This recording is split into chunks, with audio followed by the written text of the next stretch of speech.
27 minutos pasan de las 11 de la noche. Si les parece, vamos a debatir ahora sobre un nuevo frente que tiene abierto Podemos. Ya no tenían bastante con la enemistad manifiesta, tanto personal como desde el punto de vista político, entre Pablo Iglesias e Íñigo Errejón, sino que la número 3 del partido, por llamarlo así, por lo menos orgánicamente, Carolina Vescanza, ha decidido abandonar todos los cargos ejecutivos que tenía y dice que no va a apoyar a ninguno de los dos bandos, ni a Pablo Iglesias ni a Íñigo Errejón, en la asamblea que se celebra la semana que viene.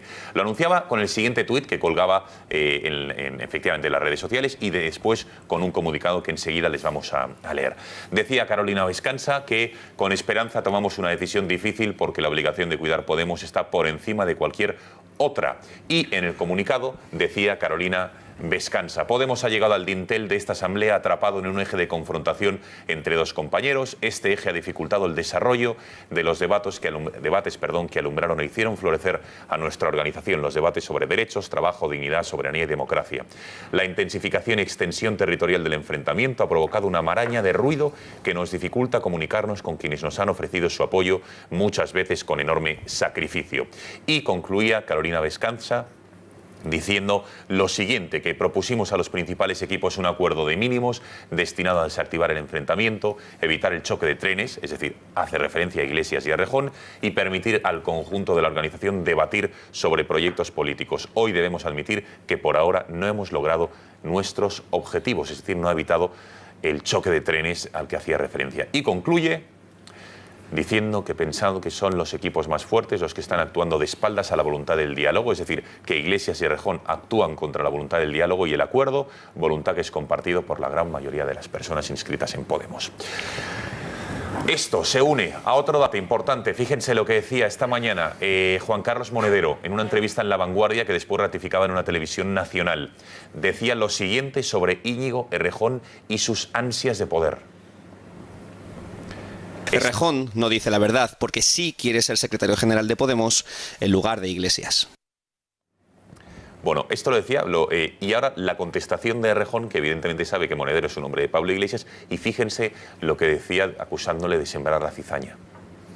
Ya lo he dicho muy claro, yo creo que no está bien mentir y no está bien sobre todo intentar sembrar cizaña entre Pablo y yo, porque eso le hace daño al proyecto. Y por tanto creo que lo que nos debemos es una discusión política tranquila, entre compañeros, en la que podamos discutir de las ideas y del rumbo. Todo lo que sean las insinuaciones, los ataques o las palabras gruesas, creo que intentan sembrar cizaña y que por tanto no vienen al caso.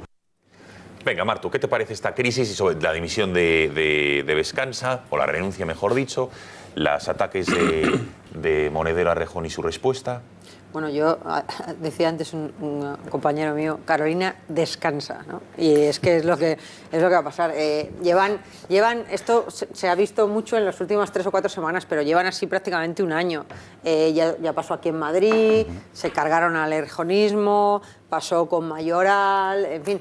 El autoritarismo de Pablo Iglesias, con el que está dirigiendo Podemos con mano de hierro, ha ido generando una tensión, un rozamiento en todos los territorios. Teresa Rodríguez ya ha dicho que ellos se declaran independientes de la Andalucía y que no tienen nada que rendir cuentas a Pablo Iglesias. En fin, que al final han entrado...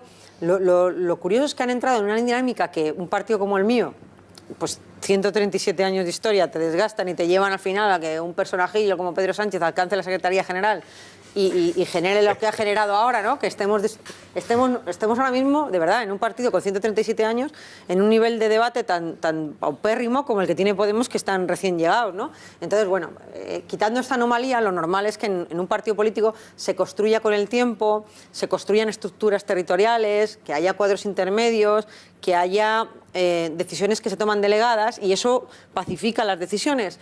Porque lo que tiene Podemos es que ha crecido con un caudillo, que es Pablo Iglesias, que ha visto amenazado su posición de caudillo porque Errejón estaba teniendo simpatías entre gente que ha comprendido que saltar el cielo es una cosa que suena fenomenal pero no sirve para nada.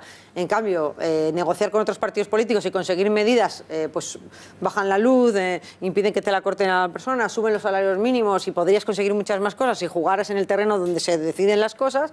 Y esto es lo que dice Errejón: vamos a jugar en el terreno en el que se juega luego se deciden las cosas. Y Pablo Iglesias dice, no, vamos a seguir con la lucha del asalto de los cielos, que no ha llevado a nadie de España a mejorar su vida, salvo la del propio Pablo, que está sentado en un escaño del Congreso, ¿no? Y entonces, eso ha hecho que haya gente que ha intentado mediar, como Descansa, que ha querido buscar una solución intermedia y se la ha llevado por delante la discusión, ¿no?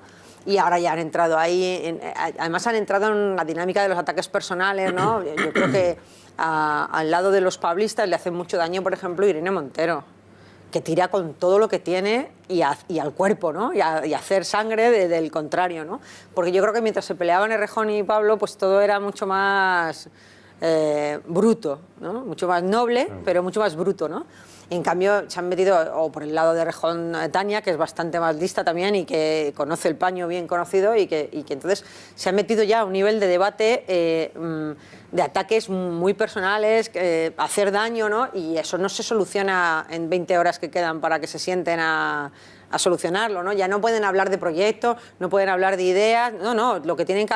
Uno de los dos va a ganar y el que pierda va a ser exterminado, él y todos los suyos, ¿no? Y los primogénitos de sus casas para que su estirpe se extinga con ellos, ¿no? A mí me da pena que hayan llegado tan rápido a este nivel y que nosotros hayamos estado cerca de estar en ese nivel, ¿no? Eso es muy peligroso porque destroza a la izquierda y mientras tanto el Partido Popular se sienta cómodamente con una minoría que debía estar haciéndole sudar sangre y en cambio viven cómodos allí porque Podemos se ha retirado de la actividad del Congreso y el PSOE hace lo que puede con 84 diputados y el PP vive súper relajado cuando tendría que estar en el alambre, ¿no? Todo el día negociando cosas y podríamos estar los que somos de izquierdas mucho mejor, sacando adelante proyectos y propuestas de izquierda, ¿no? Curioso porque lo que acaba de decir Marto, hay mucha gente de Podemos que dice lo mismo del Partido Socialista, que debido a las disputas internas del PSOE, el PP está yendo cómoda y plácidamente. Yo creo que, Sergio, venga, yo creo que el Comité Federal del PSOE se va a quedar en una broma para lo que va a pasar en Vistalegre, ¿no? O sea, lo que pasó allí fue esperpéntico, evidentemente, pero lo de Vistalegre yo creo que va a ser aún a mayores, ¿no? Cómo se están despellejando por dentro,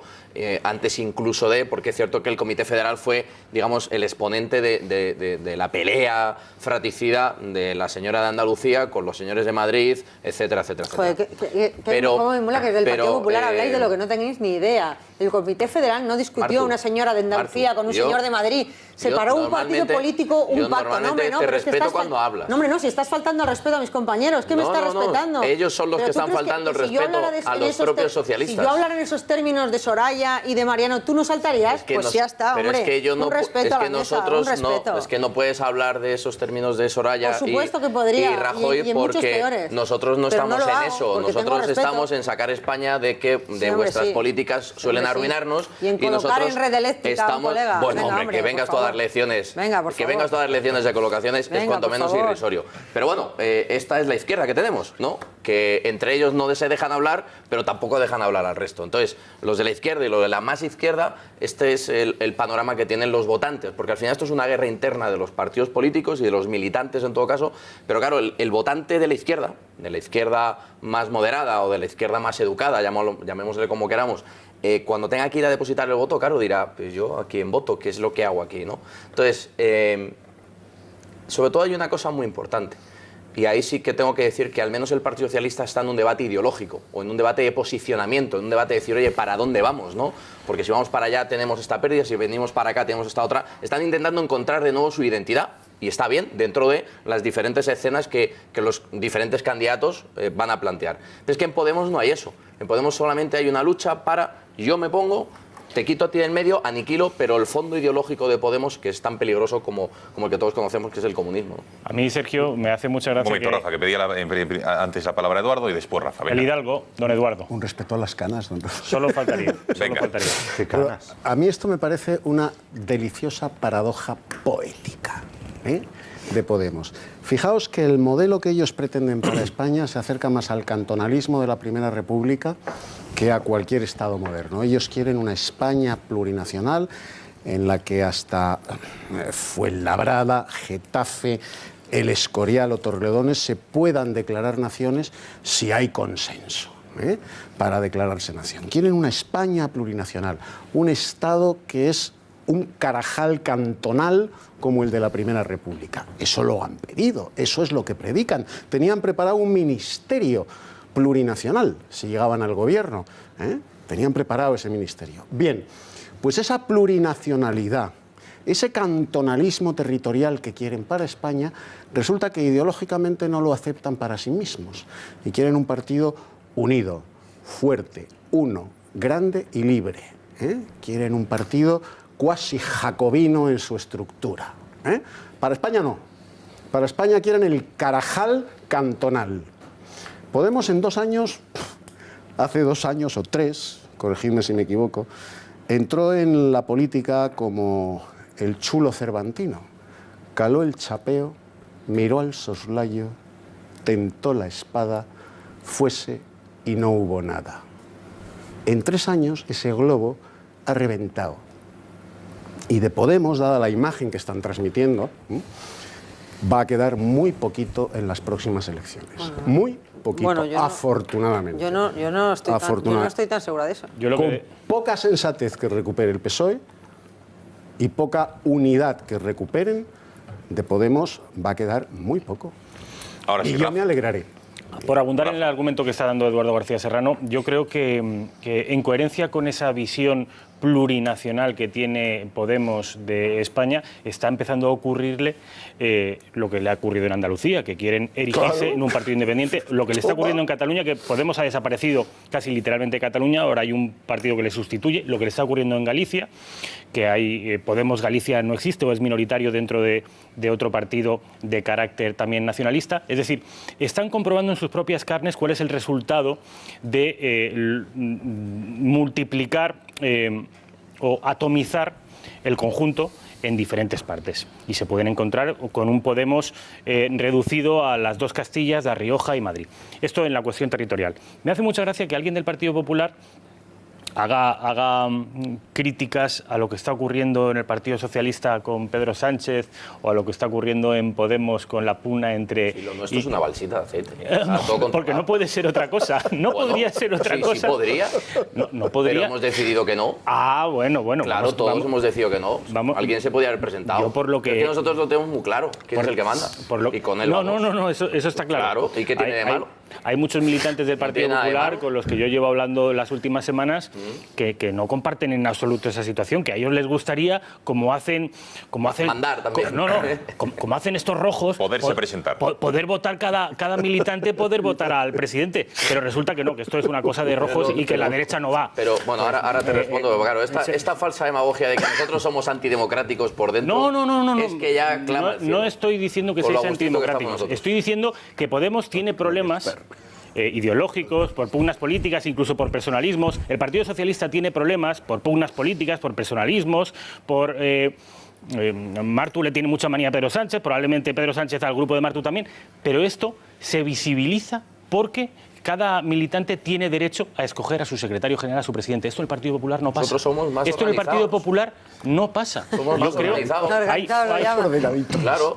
Somos más organizados. Yo creo que... Nosotros hemos tenido un proceso de elección de compromisarios internos en las sedes.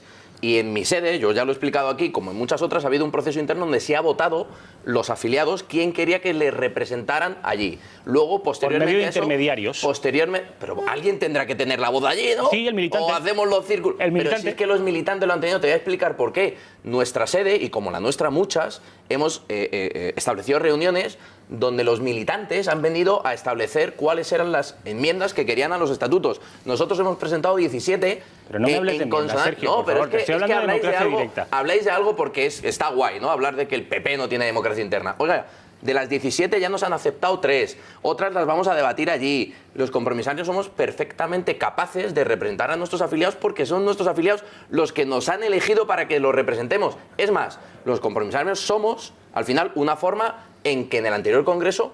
Claro, es que lo hemos Sergio, votado. Perdona que interceda. Es que lo hemos votado. Si tú crees que si preguntasen a todos y a cada uno de los afiliados del Partido Popular... Oye, habrá de todo. Un momento, claro. ¿puedo preguntar o no? ¿Cuál sería su sistema de voto idóneo para elegir al presidente del gobierno en un congreso? ¿Tú crees que elegirían el sistema de compromisarios? ¿De verdad lo crees? Pero vamos a ver, ¿O crees que elegirían el sistema de un afiliado o un militante? Vamos a ver, si me preguntáis a mí, yo soy de un afiliado, un voto. Bien, porque pues además en el Congreso de Nuevas Generaciones de Madrid, en el que yo participé, fue un afiliado, un voto. Y yo desde el comité organizador del Congreso así lo defendí. Ya se ha renunciado a eso, Sergio, como sabes. Veremos qué Nuevas pasa, Generaciones ha veremos renunciado a pedir un militante, un voto. Pues bueno. A ver, Gonzalo. Sí, bueno, yo antes... Pero Nueva Generación es nacional. Sí. Antes yo que no. Es que mi Madrid es mi Madrid. O sea, por eso te quería preguntar, ¿a cuántos congresos del Partido Popular has ido? A 2. Es que yo he ido, creo que este... Pero por una cuestión creo que este será el cuarto que cubriré como periodista. Sinceramente, son una pérdida de tiempo. Oye, yo me lo estoy currando mucho, no me digas eso.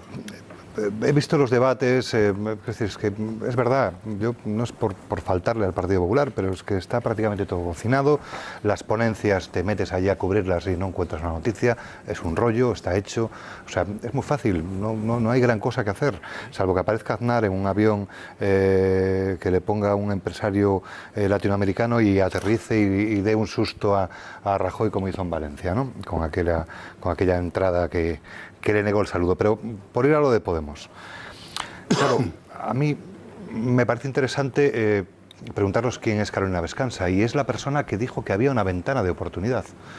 Y la persona que se está yendo es la que dijo que había una ventana de oportunidad, y además es probable que tuviera razón cuando lo dijo, que había esa ventana de oportunidad. No sé hasta qué punto la salida de Carolina Vescansa lo que está señalando es que la ventana se ha cerrado. Es que quien vio eso y, bueno, sabe analizar los datos, las estadísticas, y esto es su especialidad. Pero claro, eran 5 cuando empezaron. Ya no está Vescansa. Monedero está, pero no está. Bueno, suponemos que no está. Luis Alegre, del equipo fundador, no está. Solo quedan Pablo, Íñigo Errejón. Y claro, luego me sorprende otra cosa también. Carolina Vescansa es pablista, ha sido pablista toda la vida. Hasta hace 3 semanas que decidió sacar un documento donde básicamente lo que decía es que la sangre no llegase al río. Y por eso se llevó a la cartera el odio acérrimo de Pablo Iglesias. Quiero decir, a mí me sorprende la facilidad con la cual puede ser laminado en Podemos si disientes una milésima de lo que dice el líder. Yo no consigo entender por qué Iglesias se sintió tan traicionado por Carolina, por esa, que ni siquiera corriente, era una serie de artículos en donde pedía, bueno, pues un poco de sensatez, y que parecía bastante razonable pedir eso con el espectáculo que se está dando. Esto me llama también muchísimo la atención. Y bueno, lo que hemos comentado otras veces, yo creo que solo puede quedar uno, y al final... ¿Te puedo sí. responder con todo cariño, Gonzalo, el cariño y el respeto intelectual que te tengo a esa pregunta retórica que evidentemente haces? Eso es porque te va a dar. No puedo entender, has dicho, corrígeme si me equivoco, por qué Pablo Iglesias lamina a todo aquel que disiente mínimamente de él, más o menos, ¿no? Pues porque os habéis negado a aceptar desde el principio lo que es Pablo Iglesias. Los que decís, ya sé que tú lo preguntas a título retórico, Gonzalo. No, digo los demás. Si me metes en un plural, me pongo nervioso porque quiero saber quiénes son mis compañeros de plural. No han querido aceptar lo que Pablo Iglesias es medularmente, que está en su ADN político. Pablo Iglesias es un bolchevique, y esto no es una caricatura. Esto es una realidad ideológica que este chico ha mamado en 2 generaciones. Él se reivindica. Yo creo que como Pablo Iglesias tal. Tiene mucho más de hijo único que de bolchevique. Pablo Iglesias es un comunista estalinista. Yo creo y que un comunista estalinista no admite la más mínima disidencia. Pablo Iglesias me ha reconocido a mí, aquí vuelvo a recordar, soy comunista, a gritos, soy comunista, reproducido por Antonio García Ferreras en Al Rojo Vivo. Pablo Iglesias me ha dicho a mí, junto a su entonces novia Tania Sánchez Melero, en esta mesa, que los 38 millones de muertos solo en la revolución cultural maoísta eran un error revolucionario. Eduardo, no te me vayas. Quiero decir, ese es Pablo Iglesias, querido Gonzalo. Y un comunista estalinista no admite ni un milímetro de disidencia. Solo un segundo. Matice, Gonzalo. Entiende mi pregunta. Cuando yo digo no entiendo por qué lamina todo... Espera. Que es retórico. No es retórico, es que al final se queda solo, es que se ha ido Monedero, es que se ha ido Alegre, es que se ha ido Vescansa, es que no Pascual. queda... No, se ha ido bueno, Pascual tampoco era del equipo fundador, pero Monedero se fue por lo que se fue. Pero no queda nadie ahí, entonces llega un momento donde Pablo se va a dar cuenta de que lo tiene muy complicado. Es decir, acaba de poner de número 3 en su lista a un señor al que hace unos meses estaba insultando por colaborar con el Partido Demócrata Americano. Quiero decir, es que es una locura que no arreglen las cosas. Errejón no dice la verdad porque sí quiere ser secretario general de Podemos en lugar de Iglesias. Bueno, esto lo decía, y ahora la contestación de Errejón, que evidentemente sabe que Monedero es un hombre de Pablo Iglesias, y fíjense lo que decía acusándole de sembrar la cizaña. Ya lo he dicho muy claro, yo creo que no está bien mentir y no está bien sobre todo intentar sembrar cizaña entre Pablo y yo, porque eso le hace daño al proyecto. Y por tanto creo que lo que nos debemos es una discusión política tranquila, entre compañeros, en la que podamos discutir de las ideas. Bueno, 27 minutos pasan de las 11 de la noche, si les parece vamos a debatir ahora sobre un nuevo frente que tiene abierto Podemos. Ya no tenían bastante con la enemistad manifiesta, tanto personal como desde el punto de vista político, entre Pablo Iglesias e Íñigo Errejón, sino que la número 3 del partido, por llamarlo así, por lo menos orgánicamente, Carolina Vescanza, ha decidido abandonar todos los cargos ejecutivos que tenía y dice que no va a apoyar a ninguno de los dos bandos, ni a Pablo Iglesias ni a Íñigo Errejón en la asamblea que se celebra la semana Democracia. La intensificación y extensión territorial del enfrentamiento ha provocado una maraña de ruido que nos dificulta comunicarnos con quienes nos han ofrecido su apoyo, muchas veces con enorme sacrificio. Y concluía Carolina Vescanza diciendo lo siguiente, que propusimos a los principales equipos un acuerdo de mínimos destinado a desactivar el enfrentamiento, evitar el choque de trenes, es decir, hace referencia a Iglesias y a Errejón, y permitir al conjunto de la organización debatir sobre proyectos políticos. Hoy debemos admitir que por ahora no hemos logrado nuestros objetivos, es decir, no viene. Lo anunciaba con el siguiente tuit que colgaba efectivamente en las redes sociales y después con un comunicado que enseguida les vamos a leer. Decía Carolina Vescanza que con esperanza tomamos una decisión difícil porque la obligación de cuidar Podemos está por encima de cualquier otra. Y en el comunicado decía Carolina Vescanza: Podemos ha llegado al dintel de esta asamblea atrapado en un eje de confrontación entre dos compañeros. Este eje ha dificultado el desarrollo de los debates que alumbraron e hicieron florecer a nuestra organización. Los debates sobre derechos, trabajo, dignidad, soberanía, y ha evitado el choque de trenes al que hacía referencia. Y concluye diciendo que pensando que son los equipos más fuertes los que están actuando de espaldas a la voluntad del diálogo, es decir, que Iglesias y Errejón actúan contra la voluntad del diálogo y el acuerdo, voluntad que es compartido por la gran mayoría de las personas inscritas en Podemos. Esto se une a otro dato importante. Fíjense lo que decía esta mañana Juan Carlos Monedero en una entrevista en La Vanguardia que después ratificaba en una televisión nacional. Decía lo siguiente sobre Íñigo Errejón y sus ansias de poder.